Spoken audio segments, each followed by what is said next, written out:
Okay, what I'd like to show you today is how to create your own picture activities using Google Images.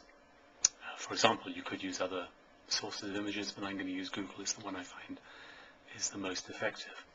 So first of all, I'm going to open my Google page, and I'm going to click on the images icon at the top from the menu, and let's imagine that I want to get a group of pictures to get students to talk about book covers. So I'm going to type in teen fiction,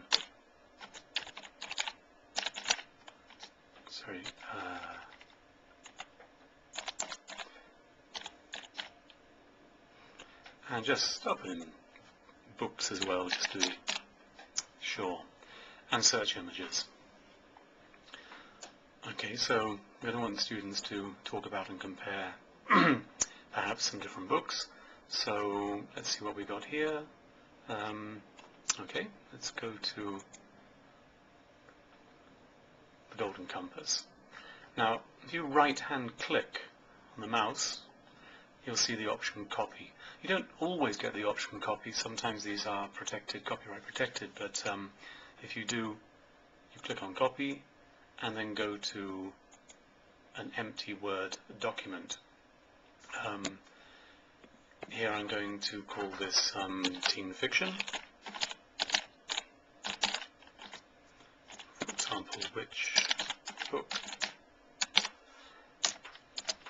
And then right-hand click and paste in the picture I just copied. Now, it's going to be a bit big. You know, if I want to get, say, 5 or 6 different covers on one page to save paper and printing, I have to make that a bit smaller. So if you click on the picture itself, you'll see various little dots appear on the sides. These are ways of making them smaller. So let's make this half the size, so I'm going to pull this down halfway, and again halfway from the right, and that's made the picture smaller.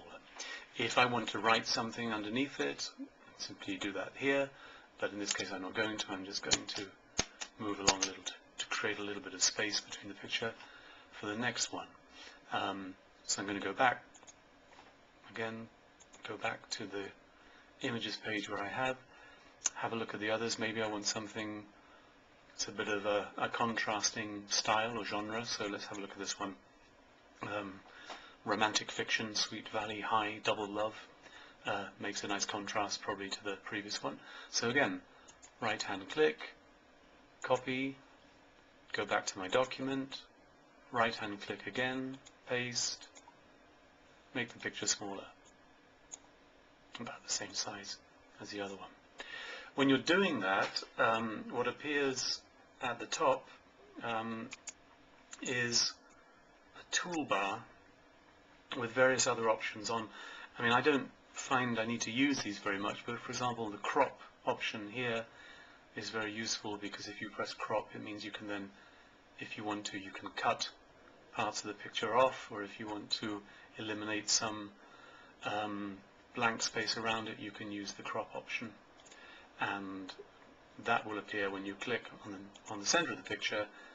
The dots I mentioned appear around the sides, but you also have a toolbar at the top. So I would just carry on looking for more covers that I think would be useful or interesting for people to talk about. I might provoke discussions depending on what I want to do for the class, and then eventually save my Word document and print it out.